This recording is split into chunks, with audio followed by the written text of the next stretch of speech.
What does the Promised Land Project mean to Huron? To the college in particular, it's really important that the college is still discovering its own history and its own identity is connected with the 19th century figures and folks like the abolitionists. We're discovering, with every bit of the Promised Land Project, we're discovering more and more and more about the figure of Isaac Helmuth or Bishop McIlwain or the other folks that were involved around the college's founding.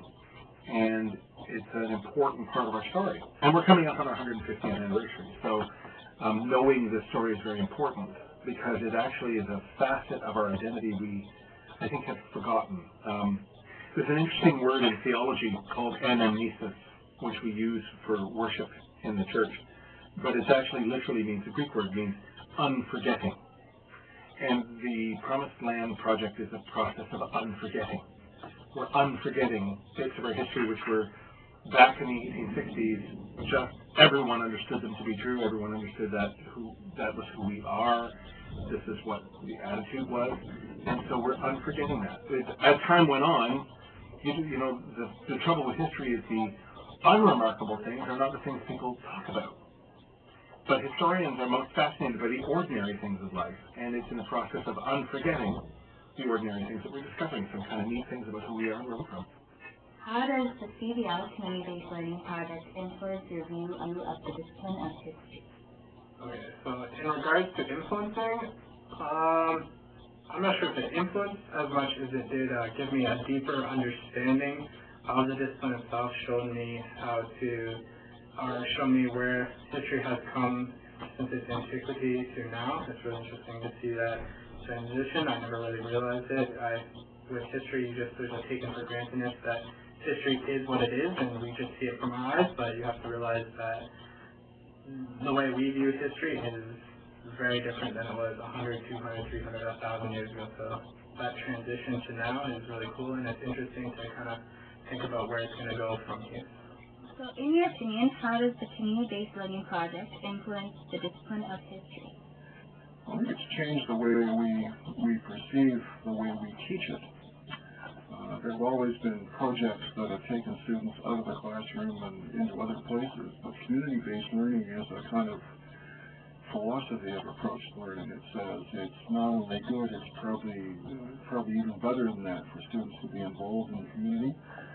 You know that my students sometimes have to go out and do interviews with people to do that first term and second year history project.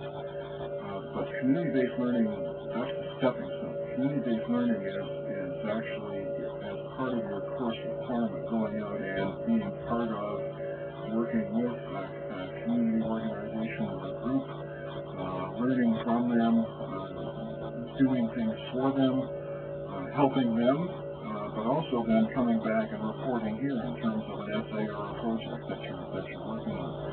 So CBL is really a kind of chown and gown thing. It's a way of encouraging cooperation between the institution of the university, or in our case the University College, and the wider community. And the sense is that students will be the beneficiaries of that in some philosophical sense, I guess, but also in a practical way. Often, I think the hope is in perhaps more practical disciplines that these placements might lead to something kind of semi-permanent. Community-based learning projects impact or influence students? Well, I think a lot of the time, students in university history classes tend to view a lot of history they do very dispassionately. It's something that happened far away to somebody else. And I think community-based learning projects like the Promised Land Project help students see that the history is really all around them. They can see the people that are descended from the subjects they're studying. They can see the remains of those things. It isn't just something abstract in a book. And it also helps them to connect it and realize these are real people that live real lives. How does the community-based project impact / influence the students involved? Well, community-based learning is, on the one side, about having students be engaged in the classroom so that they have the opportunity to take what they're learning in the classroom and apply it outside of the classroom to strengthen what they've learned. But I think another aspect of what the students take away doesn't necessarily directly relate to the discipline.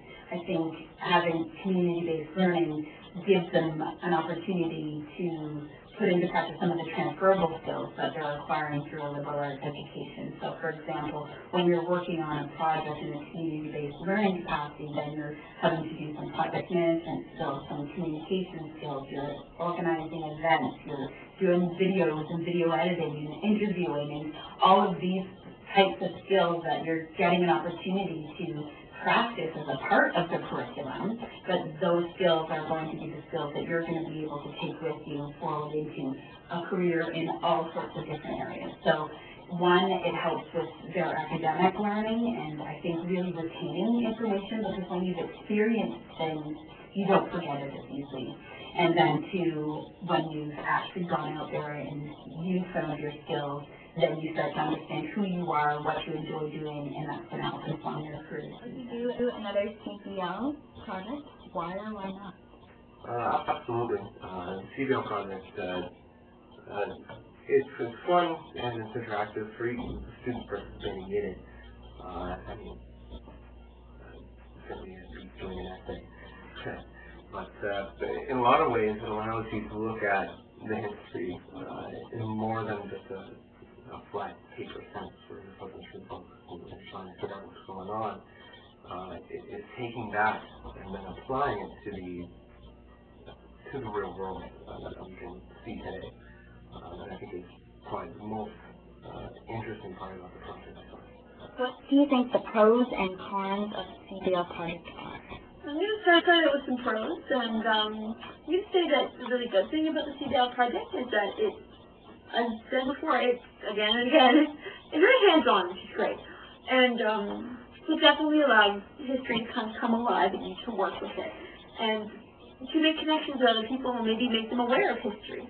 Some of the cons would be, as we've discussed before, that it's kind of harder when you don't have as much credibility as a young historian.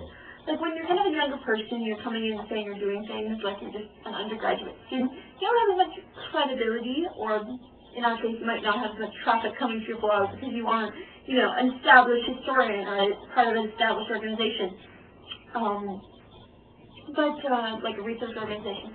But yeah, in general, I'd say one of the main cons as well would also be kind of like it's self-directed. Even though that is a pro, because you can do with it whatever you like, just sometimes it's hard getting things started, but once you get the ball rolling, it's a really rewarding, awesome experience.